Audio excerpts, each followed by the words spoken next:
Ukraine যুদ্ধে পশ্চিমাদের ভূমিকার কারণে পারমাণবিক অস্ত্র ব্যবহারের ক্ষেত্রে যে নীতি রয়েছে তা পরিবর্তন করবে রাশিয়া। দেশটির উপপররাষ্ট্রমন্ত্রী সের্গেই রিয়াকভ এই তথ্য জানিয়েছেন। রাশিয়ার বর্তমান নীতি 2020 সালে এক আদেশের মাধ্যমে নির্ধারণ করেন রুশ প্রেসিডেন্ট ভ্লাদিমির পুতিন। এতে বলা হয়েছে, কোনো শত্রু দেশ পারমাণবিক হামলা চালালে অথবা রাশিয়ার অস্তিত্বের জন্য হুমকি এমন যে কোনো হামলার জবাবে পারমাণবিক অস্ত্র ব্যবহার করতে পারে রাশিয়া।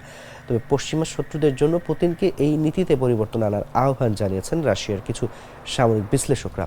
গত জুনে পুতিন বলেছেন, পারমাণবিক অস্ত্র ব্যবহারের নীতি এমন একটি বিষয় যা পরিবর্তন করা যায়, তবে তা নির্ভর করে বিশ্ব পরিস্থিতির উপর।